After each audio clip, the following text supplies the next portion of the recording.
Ja, pra të dashur shikues, jemi sërish së bashku dhe ndoqët në fakt edhe një biografi për Bledin, personin këngëtarin të cilin e kam këtu në studio, dhe gjithashtu ndoqët edhe këngën e tij të fundit Distanca, një këngë që është bërë shumë hit në rrjetet sociale.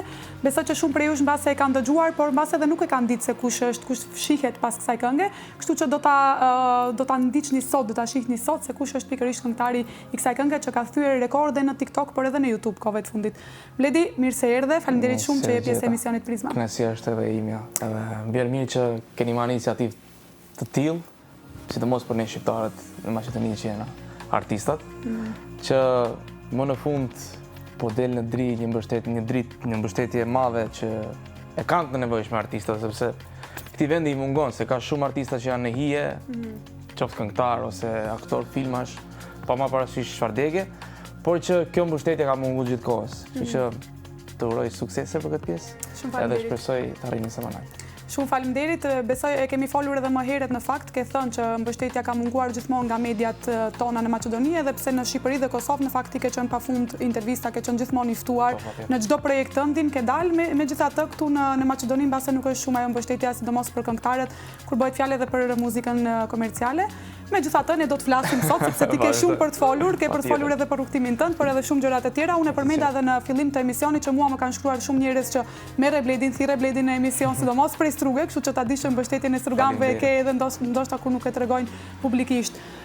Bledi, më trego pak tash sepse ty të njohin njerëzit sigurisht për hitet e fundit ose për pjesën kur ti ke filluar të dalish me këngët tua. Megjithatë, rrugtimi yt në muzikë ka filluar shumë më herët. Ti ke filluar që në fëmijëri, që në adoleshencë, fillimisht ke filluar si DJ. Më trego pak atë pjesën e rrugtimit tënd kur muzika ka qenë vetëm pasion e jo profesion, sepse tashmë sigurisht është ndërruar në profesion. Domethënë, prej fillimeve të mia, kur kam nisur ta kuptoj jetën tamam siç duhet, nuk e di pse, po e kam pas si ëndër pjesën e artit, qoftë atë të aktrimit, qoftë këtë të muzikës. Edhe e kam ditë shumë mirë që erdo kur do t'jem pjesë e kësaj. Duke nisa duke u marrë me teatr, në atë kohë ishte një lokal tek ne, nëse s'është problem me përmend. Sigurisht teatri Poshka që sot është. Po, fiks, me Olcen edhe Gjelon. Aty jam mësu për herë të parë, domethënë si më ballafaqu, më përball me publikun. Kështu që u di për ndër edhe atyre. Pastaj ka qenë pjesa e DJ-t. Edhe erdhi moment, kam pas shumë shok, miq të mi që kanë qenë edhe janë sot e kësaj dite, domethënë të fuqishëm tregu muzikor, artista reper tjerë.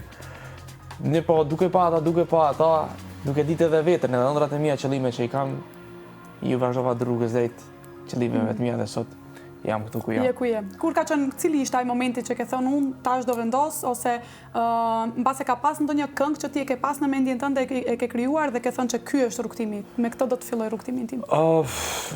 Domethënë, kam pas shumë këngëtar të huaj, reper të huaj, domethënë që i kam pëlqyer shumë, edhe nuk e di, e shisha veten për shumë stile të tyre, nga ato që kisha unë si favorit.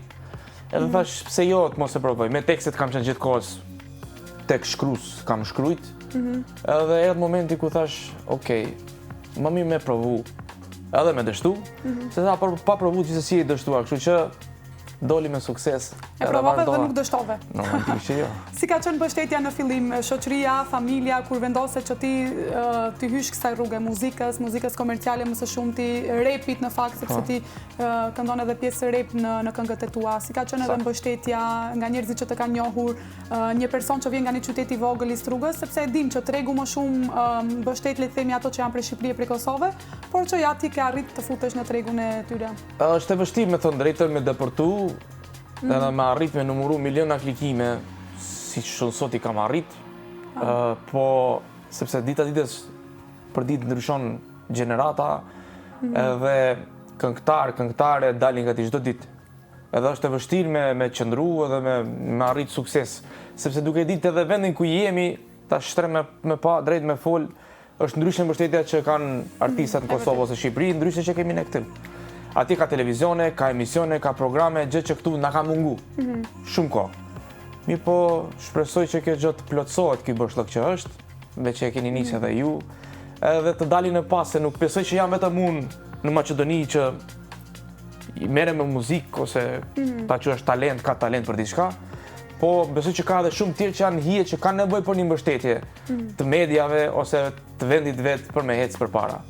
Se nëse jena bashkë gjithkohës, kjo na shtyn për me ecë përpara. Mirë, po nëse i nënvlerësojmë edhe i shkelim njerëzit tanë, atë nuk jemi askundi fare. Po mbështetjen në fillimet e mia kur e mbaj mend, e vetmja mbështetje që më është dash ta kem, që ta kem si armë mbrojtje mbi veten time ka qenë familja. Përderisa këtë e kisha për gjëra tjera pas më mbrapa, nuk është se mërzitesha shumë, se disha që doja dal. Edhe ja dola. Normal kam pas edhe rrethin tim shoqëror që më kanë dhënë gati gjithkohës.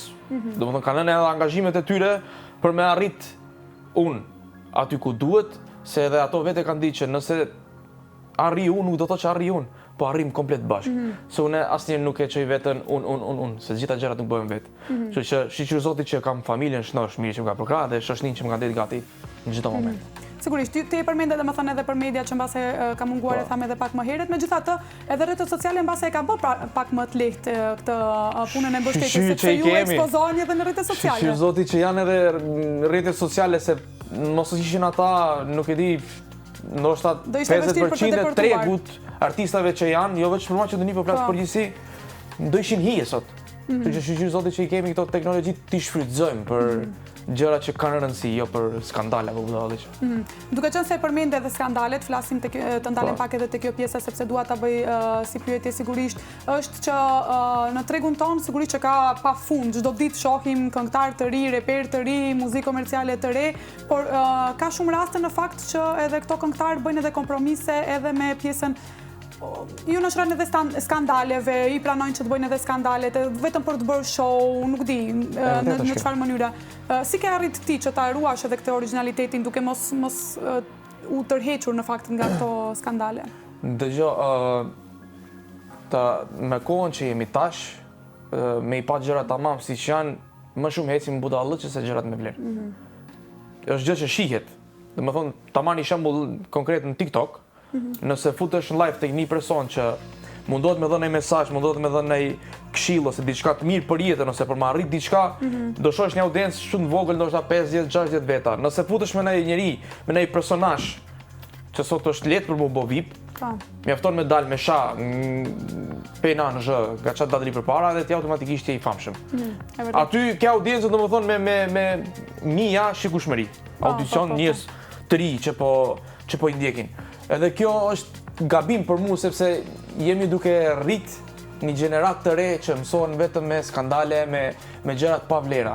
Edhe kjo gjë na çon neve që të shkojmë mbrapa, jo të ecim përpara me jetën. Edhe kjo gjë mbret edhe mua vetë personalisht kur e shoh që ça po hecin këtë kohë. Edhe ça lihet anash. Ka ndru rolet. I keq i mirë i keq. Po e kuptoj është një kohë shumë e keqe.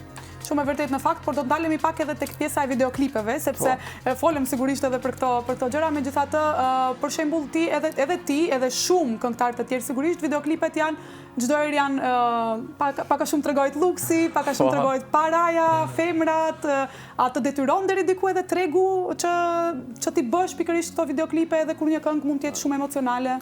Me të drejtën tek unë personalisht, unë nuk është se mundoj me i bë videoklipet të shfaq diçka që unë nuk e kam.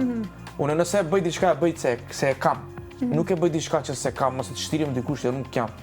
Po i kuptoj edhe të tjerët që përqindjen e kohës shfaqin diçka që nuk jam. Vetëm domethënë për ta kriju, për të marrë atë audiencën që ato e kanë të nevojshme. Po unë për vete nuk e kam me të rëndësi domethënë me shfaq luksin apo këto gjëra. Pra ti bën një jetë luksi me që e thua këtë, sepse në videoklipet e tua shfaqet mjaft luksi, vetura të shtrenjta, party të shumtë. Po tani shqyr Zotit shnetin e kena ma të rëndësishëm, kjo është pika kryesore. Pastaj këto gjëra tjera janë riski çdo kujt. Mund ta ketë edhe dikush tjetër, fare si ta ka shkruar Zoti. Gjëra që shkojnë në vit. Normal. Po me qenë me shnet mirë, me pas familjen shnosh, edhe t'jemi me këmbë tokë, se sot i ke, nesër si ke. E tillë është jeta, ndron çështjen sekondin më njerë. Sigurisht. Megjithëse shohim ne shumë kështu në videoklipet tua alkool e këto gjëra, unë e di që ti je shumë besimtar apo? Besimtar jam, besoj në Zot, nuk është se praktikoj fejen tamam siç duhet. Do Zoti edhe unë ai ditë kthehem rrugës tamam siç duhet, nuk është se jam në rrugën e keqe, se keq kërkujt nuk i bëj. Gjithmonë mundohem me ndihmu, me ndejt njerëzve afër që kanë nevojë për gjithçka që është e nevojshme, mirë po të shfrytëzoj shembull këtë rast fen për çështje klikimesh ose audiencë nuk e bëj. Të flas për diçka që nuk më takon, nuk e bëj, se në disa gjëra nuk bëhet loj edhe nuk duhet me pa audiencën për me fitu klikime. Se kam pa edhe shumë nga ata që praktikojnë fen, po se s'du më ngarku edhe gjinave se s'jam njeriu adekuat për fol për këto gjëra, po nga ana tjetër kanë komplet një biografi shumë të keqe. Kështu që më mirë ndihmohu njerëzve, edhe nëse nuk e praktikon fen, ti di Zoti. Se nuk do me thonë me dal me fry, me dhënë zëna për televizione, apo nuk e di që me bo që me fe, pas e më mrapa kur del jashtë televizione vje komplet person tjetër. Kjo është kapimi madh. Unë në fakt këtë e përmenda sepse kam parë disa fotografitë të tua në xhami dhe pra në fakt e përmenda sepse jo çdo herë ty të përshkruajnë ato videoklipet të cilat ti bën. Prandaj ti je person tjetër, besoj je person tjetër në videoklipe dhe je person tjetër në jetën tënde personale dhe prandaj në fakt sot unë dua që të flasim edhe për rrugtimin, po të flasim edhe për jetën personale. Normal. Kryesisht më shumë besoj në Zot, edhe e di që është dikush që na ka kriju. Kjo është më shumë rëndësi. Për këto pjesë të tjera pastaj secili ka drejtimin e jetës vet. Sigurisht. E merr hapin që don vet. E rëndësishme është me ndihmu, me bo mirë tek njerëzit edhe me lënë një shenjë të mirë nga kjo jetë, edhe nëse nesër ik për kësaj jete. Mos i bëjmë keq askujt, sigurisht ajo është të jemi njerëzor mbi gjitha. Vledi, kënga Distanca, të cilën e dëgjuam, ka arrit miliona klikime në YouTube për një kohë shumë të shkurtër. Në TikTok është, në TikTok 2.6 milion në erën e fundit që e pash. Në TikTok, domethënë, është një nga këngët që video të shumta janë mbi 35.000-40.000 video që janë bë. Si erdhi kjo këngë? Më trego pak, a e prite këtë sukses? A e pritja apo erdhi kështu? Ka qenë një natë, domethënë, se unë disa instrumentalet mia ti kam, që punoj me producentin tim Medlir Begollin, që e përshëndes shumë. Kam njëri për kokë që më ndihmon më rrin gati me gjithçka. Edhe i kisha disa instrumentalet mia, domethënë që kishin bërë me Edlirin. Edhe thash, do futem në një natë live, thash do bëj remixe njerëzve që më mbështesin, do emrave, do tituj kështu, do refrene mua kthyat mbështetjen që më japin, edhe qellojnë atë natë ka qellu një mik i imi që merret me video editing, Pixel quhet, Oli, edhe tha, duhesh me ma bëni këngë. Thash, okej, më trego tematikën, unë do e bëj. Edhe ai tha, du me ma bëta një këngë që ka të bëj me një lidhje që është në distancë. Aty më prekun tel. Pse të prekun tel? Se është një ndodhi që kam përjetuar edhe vetë. Edhe tek ajo këngë kam shkruajt fjalë që jo fjalë që shkon dorë, apo fjalë që shkon zemra. Edhe prandaj ka dalë kjo këngë kështu siç është, që ka shpërthyje më të madhe. Po nuk mendova që do shpërthyj kaq shumë, se thash, nëse mua ka ndodhur diçka e tillë, domethënë një ndodhi e tillë në distancë, po nuk besoj që kjo shqiptaria ka pas një lidhje në distancë. Po kur pisho komentet tash, çdo i parë çdo dyti gjithë lidhjet në distancë tash. Okej, pas kam prek në tel tek gjithun, jo vetëm vetë ai. Pikërisht ka pas shumë komente që kjo këngë në fakt ka përcjell ndjesi dhe emocione edhe tek shumë persona. Si përfundoi kjo dashuria jote në distancë? Apo e vuan ashtu siç e vuan edhe në videoklip edhe në këngë? Nuk përfundoi si në për filma. Nuk e kam të lumtur për gjithmonë. Po. Mos të ngacmoj më tepër. Jo, është ndodhi që ka kalu, secili ka jetën e vet. Të mirat i uroj, jeta vazhdon. Sigurisht. Tani çfarë është shkruar prej Zotit ka hapur e pres, qoftë e mira apo e keqe. Okej. Unë tek pyetjet e publikut e kam një pyetje pikërisht për këtë pjesë, po do e lë më vonë sepse kemi edhe disa pyetje që do t'i përfshim prej publikut që më kanë shkruar, kam pyetur për ty. Megjithatë, edhe në këngët tjera në fakt, ka edhe shumë këngë të tuat janë tekste të cilat përçojnë shumë ndjesi, përçojnë shumë emocione. Ti i shkruan vetë këto këngë, janë të gjitha lidhen me historitë e tua personale apo? Përqindjen e këngëve, domethënë përderisa i shkruaj vetë, kanë të bëjnë me mua, po jo çdo këngë është e lidhur me historinë time. Ka një herë bëj kombinimin domethënë imagjinatën me realitetin që kam kokë, po gjithmonë mundohem me zgjedh tematika që e di që dikush tjetër mund ta ketë përjetuar një situatë të tillë. Nëse jo unë, dikush tjetër mund t'i ketë ndodhur diçka. Në histori që kam dëgjuar ka dikush tjetër, ose në histori që e di që mund të ketë ndodhur diku, kështu që gjithmonë mundohem me kap tema që mundet çdo njeri me i dëgju, me gjetë veten brenda. Edhe me qenë tematik këngë që edhe nëse je me familjen në shtëpi, nëse hap televizionin domethënë mundesh me dëgju lirisht, pa pikë problemi.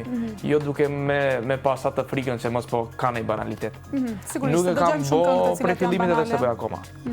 I qëndron ati originalitetit edhe asaj që ti në fakt e beson se merrem me generale që ndodhin në realitetin e sotshëm, jo me filma ose fantazi.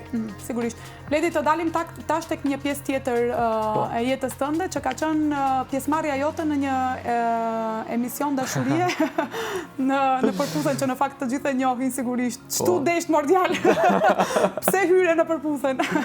Po se di kisha vetë rrugës tash mos po e gjej, brenda mos po e gjeta.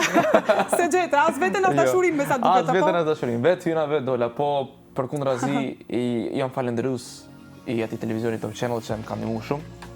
I atij programi i Olsës që ma dha mundësinë për më qenë pjesëmarrës në atë emision, sepse përkundrazi asaj që po flitet për atë program, ai program mu më ka shfaq një Bledi që njerëzit nuk e njihin. Domethënë atë Bledin e vërtet se si jam paragjykuar për shumë gjëra, por nga ai program njerëzit arritën ta zbulojnë se kush jam unë vërtet.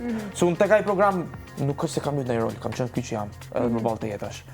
Edhe megjithatë, a ke hyrë për famë apo jo tash? Se këtë e kanë dyshimin njerëzit kur hyn aty. A hyre për ta gjetur dashurinë apo për ta gjetur famën më shumë? Dashuria mund ndodh. Jo vetëm në atë program, por mund ndodhin në moment, se janë gjëra të cilat nuk bëhen me plane. Po normal që të ndihmon edhe pjesa e famës, së kësaj audiencës që ti me kriju me shfaq veten se kush je. Unë besoj nga ai program kam dhënë aq sa u dashte nevojshme me dhënë, po kam marrë edhe aq sa ka qenë nevojshme me marrë unë nga ai program. Domethënë, ka të dy anat kemi qenë në rregull. Nuk ka qenë pika kryesore domethënë pjesa e famës. Unë më tepër kam pas atë që ta tregoj veten se kush jam. Se fama është knajtësi, momenti që të vjen interesant fillim, pastaj më mbrapa kërkon atë pjesën e privatësisë, mirë isha kështu, mirë isha ashtu. Po kryesorja ja arrita qëllimin që njerëzit më njohin për Bledin që unë jam. Jo për ata që mund ta kenë menduar pa më njoh fare. Sigurisht edhe një eksperiencë në vete.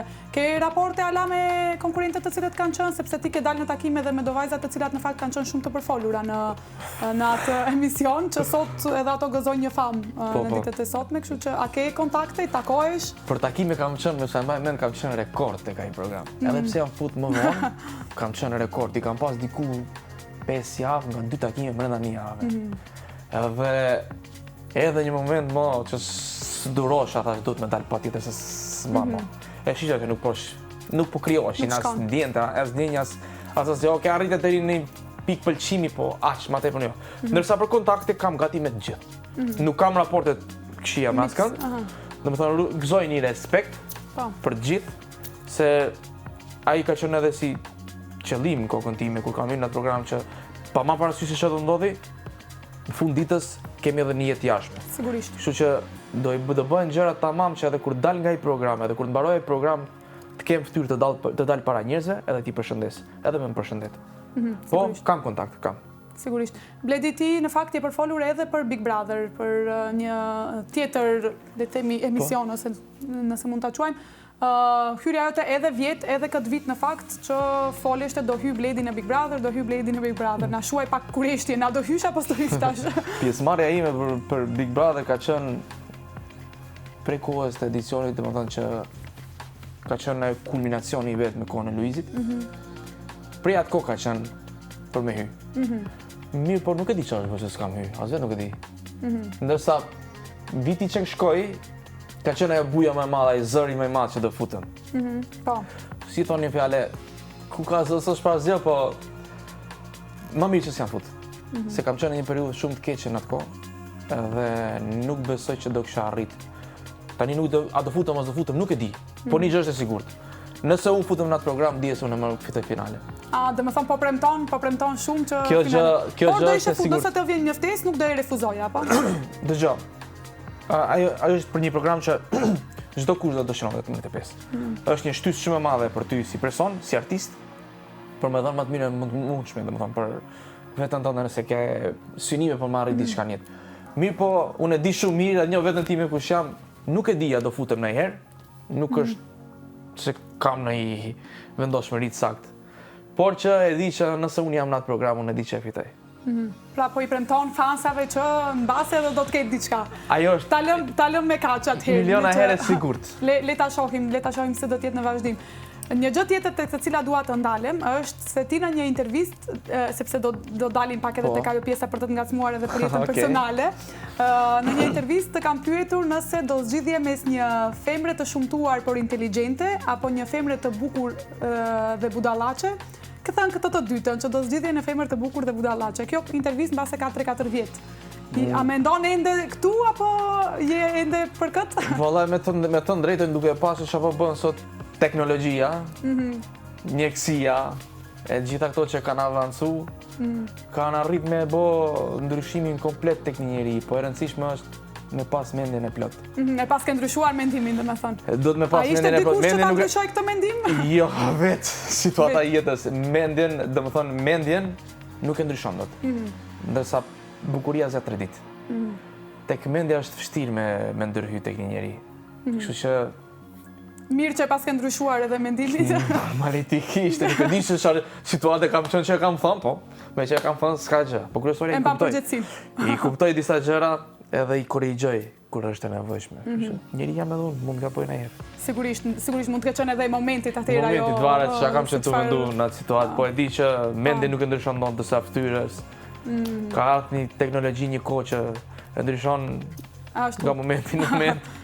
Ashtu, me rëndësi ti e ke ndryshuar sigurisht edhe këtë mendim për këtë pjesë. Bledi, unë dua të të pyes pak tash edhe të dalim tek pjesa e familjes, sepse di që ti je shumë i lidhur me familjen tënde, me nënën tënde, në fakt edhe ke përmendur edhe në programe edhe në emisione të ndryshme, që ke pas një periudhë të keqe kur nëna jote ka qenë një periudhë të vështirë kur nëna jote ka qenë e sëmurë, që edhe ti në fakt e ke përjetuar shumë keq.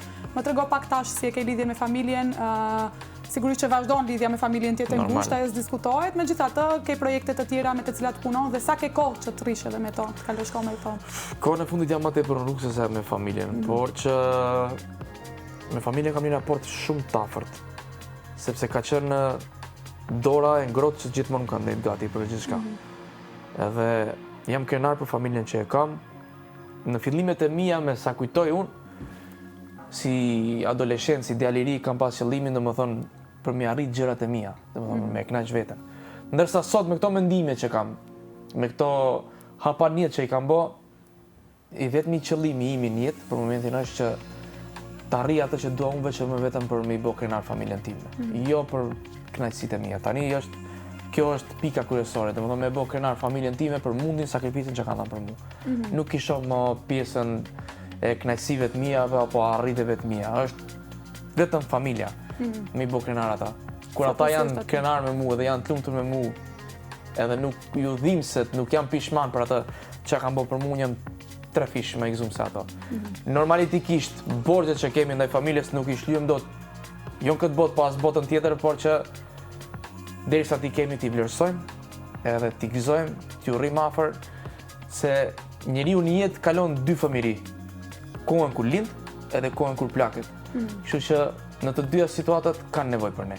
Siç ata na kanë dhënë gati ne kur kemi qenë të vegjël fëmijë, tani është koha që do të rrim ne gati për ata. Kështu që për asnjë arsye jetë nuk i lë kur vetëm.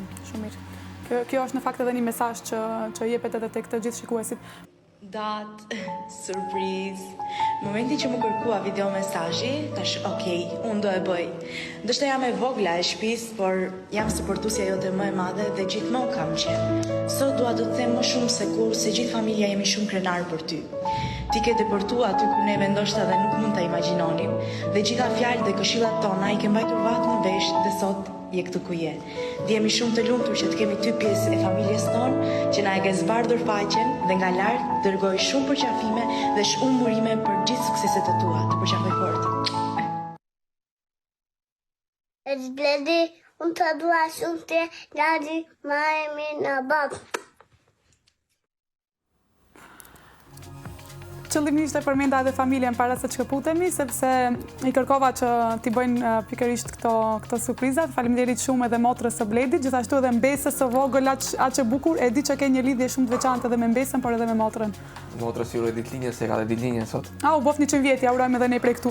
Ajo është versioni Bledin në femër. Apo, keni shumë gjashmëri. A jeni veç një vëlla, një motër? Jo, kam edhe një motër tjetër, Blenda. Ajo është më e qetë. Normal që i dua të dyat njëjtë. Sigurisht. Ndërsa Janina është princeshë vete. Ndërsa Amelia është nuk e di, nëse do kisha një vlla, ajo do ishte kopja ime. Nuk ngjason ekstrem me mua, domethënë në karakter, në tip, në qëllime, në vendime, është kopja ime. Edhe nuk e di. Ndje i lidhur sigurisht. Nëherë nga situata që kam kalu, shpesh jam ndinë faj se nuk kam reagu si që duhet me ta. Edhe tash kur e pash videon këtu, sinqerisht ka prek se duhet më shumë ndakua me familjen. Sepse janë të vetmi që s'të lënë kur vetëm, janë të vetmi që të mirë të keq të hapin derën, serë që ti ke nevojë. Shumë e vërtet. Tjerët fine dalin në për jetën tonë, po familja është gjë e shenjtë. Sigurisht, edhe besa jote në fakt e vogla, sepse më thanë që ti ke një lidhje shumë të veçantë edhe me besën tënde, dhe shumë e bukur në fakt ishte edhe ajo videoja që të tha xhaxhi më i mirë në botë, më duket apo? Minushi, atë dua shumë është dashurin vete. Nuk e di, është fëmia e parë që kemi, domethënë, nga gjenerata e re që ka ardhur në jetë tek ne, edhe xhaxhi e do shumë atë. Është princesha e xhaxhit. Nuk e di. Me zi pres ta përqafoj edhe pse ka i Shqipëri tash. Po kur do kthej. Por do takosh së shpejti sigurisht. Do ta përqafoj fort. Unë i falenderoj shumë edhe motrën e Bledit, edhe në fakt edhe Edonën duhet ta falenderoj, sepse e kam kontaktuar Edonën duke qenë se e njoh, kështu që ajo më solli këto video, e falenderoj edhe një herë. Bledi, të ndalim pak nga ato emocionet sigurisht. S'ma mor mendja, se di vetëm shumë fort, po kur është pyetje familja prejen fare. Po. Bledi, jemi shumë ngushtë me kohën, por do përgjigjemi shkurt që mos e lëm edhe pyetje që mi ka dërguar publiku, i kam përzgjedhur vetëm disa sepse jemi shumë ngushtë me kohën. Të pyes tash, ti lexojmë pyetjet e publikut që të marrim përgjigjet edhe fansat tu të cilët më kanë shkruar. Më thuaj pak cili është komenti më i çuditshëm që ke marrë? Nëse ke në mendje, din një koment që ti ke marrë për veten. Me thënë drejta nuk e di se sa komente marrë çdo ditë. Domethënë, qofshin pozitive, qofshin negative, po gjithmonë i shoh komentet për me hec përpara. Nuk është se kam fiksu në i koment kështu, me të drejtën, po. Nuk e di përse, po gjithmonë quhem si ai djali mendje madh që s'jam. Nuk e di përse. Të mendoj njerëzit që e mendje madh, por që nuk jam. Po, nuk jam. Okej. A do ish në Big Brother? Besoj përgjigjen e morët. Kishte një pyetje, e kanë marrë përgjigjen, kështu që kur mos thoj kur, po priteni. Ato ka ndodhur ndonjëherë të shkruash një tekst për dikë dhe ajo nuk e ka marrë vesh kurrë që është për atë?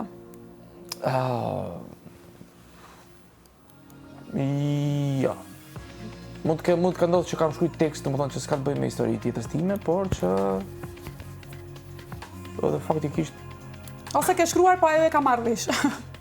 Ka shkruar e ka marrë vesh, po, ka ndodhur. Ka ndodhur. Janë dy kënga. Dy kënga po, që i di. Një pyetje tjetër është, a je single? Se këto desha ta bëjmë më herët kur flisnim, por që e lash për... Jam single me sot madhe. Vajza? Okej. A të ka ndodhur të pendohesh për ndonjë postim që ke bërë në Instagram? Në përdor reagime që kam bërë ndonjëherë jam penduar me të drejtën. Se kam kuptuar që njerëzit jo gjithçka kuptojnë. Edhe jo gjithçka mendojnë se si ti mendon. Kështu që përderisa s'o ndryshosh dot njerëzit menden, le të veprojnë si ta mendojnë ata. Okej. Një pyetje tjetër thot, a je në kontakt me konkurrentët e përputhen dhe në klapa në fakt është me Efin ose Mikelën? Duan njerëzit të ndalen. Pak a shumë e thej më herët, por për këto të dyja specifikisht. Duke qenë se me këto ke pas takime, nëse s'gaboj. Tani është e çuditshme me thënë drejtën, dosha të ndalem pak te kjo pjesë. Me Mikelën jam përshëndet. Kohën e fundit janë është bërë dhe nën. Zoti ja rujtë, inshallah e rritet me gjithat mirat. Ndërsa për këtë tjetrën, Efin? Është e çuditshme si njerëzit kur e shohin që arrin diçka në jetën e vet. Harrojnë se në për ato shkallë kur ti ngjitesh vin momenti ku do zbresësh e do takosh prapë me ato njerëzit që të kanë mbajtur shkallët për mua ngjiti lart. Edhe njerëzit arrin të kuptosh kur arrin famën. Arrin diçka, atëherë arrin të kuptosh njerëzit se si janë. Se si janë të vërtetë. Por që çka do që bën, kudo që është, sido që është, të mirat i uroj, inshallah arrin diçka që ka në jetë. Siç ashtu e pata lexuar me një koment që e patëm pyet diçka edhe pse s'e kam pa unë. Atë ka marrë malli për Bledin diçka, kishte thënë kush është Bledi, se një Bledi. Është interesant. Po. Nuk e njeh. Mbase kjo ndodh sigurisht, mbase po, kjo ndodh edhe duke vazhduar edhe rrugtimet e secilit. Ndoshta njoftohemi në ditë se si më njoftu tonë si duhet. Okej, Bledi, pyetje tjetër është, a të ka frymëzuar ndonjë histori e vërtet dashurie për të shkruar ndonjë këngë? Besoj që edhe këtë u tha, që ti ke shkruar në fakt këngë nga janë historitë mia që kam dhënë për tekste këngësh. A ke mbështetje të mjaftueshme nga bashkëvendasit e tu? Deri diku po. Jo bashkë tamam siç duhet, po deri diku e kam. Nuk mund të them që se kam, por që e tillë është jo vetëm tek ne, është gjithandej. Më shumë xhelozoni ju se sa i huaj. Kjo gjë dihet. Po. Edhe një pyetje tjetër, a ke bërë ndonjëherë stalk ndonjë vajzë për të parë a i pëlqen muzika jote? Nuk e di. Po më ka ndodhur një situatë. E morëm përgjigjen. Më ka ndodhur një situatë me të drejtën para do viteve. Flas nga para të fillimet e mia. Edhe kisha bon atë kohë këngën më duket me Xhavita Abdilin bukurosha im. Edhe u dash me dal me date me një vajzë. Edhe dalim, thot apo bën me lishu thot një muzikë, tash okay, lishoja. E lidhi makinën me Bluetooth, më që lishon këngën time. Ta vdes për këtë këngë. E pash kështu një herë tash, e mirë, po, thash shumë e mirë. Tash më kthym po, tha, si kam qita ti tha jeki? Tash po. Se kam ditë, tha. Veç ta kam njohës. Edhe merr çudi për atë, po zakonisht ma shumë komente kam nga vajzat për punën muzikave. E kemi parë, në fakt edhe unë këto e vëreta, edhe në fakt shumica e këtyre që mi dërguan pyetjet në fakt sikur i prek dela gjitha, nuk e di përse. Vajzat janë më emocionale mbase edhe prandaj edhe djemtë janë emocionale tash, thonë vetëm vajzat, edhe djemtë janë. Po tash ajo që tregohet, nuk dim ne. Po tekstet që i shkruaj një djalë unë. Domethënë që edhe unë jam emocional, edhe djemtë janë emocional, nuk mund të është ashtu. Bile për diçka të jemi drejt në një lidhje, ma fort dashurojnë meshkujt se vajzat. Nuk e di këtë, tash kjo është temë diskutimi për ta po flas për dashurinë vërtet, nuk po flas për aventura. Ma ndryshe e përjetoni më ashtu se sa një femër. Kjo është prap diskutabile, kështu që e lëm me kaq. Leni mendimin tuaj në koment. Po sigurisht. Bledi, faleminderit shumë, duke qenë se erdhëm në fundit të emisionit, shumë kënaqësi të kisha këtu. Faleminderit që morë rrugën nga Struga për të ardhur pikërisht Enkas për emisionin Prizma. Vërtet ishte kënaqësi shumë e madhe. Të uroj suksese sa më lart. Faleminderit. Edhe keni shtinë dhe emocione se si prisja ti këtë sot. Më vjen mirë që ke kaluar mirë, kështu që kjo është ishte kënaqësi shumë e madhe. Shpresoj të vazhdoni sa më tepër edhe të mbështetni sa më shumë atij se çdo që ka nevojë. Sigurisht. Faleminderit shumë edhe një herë.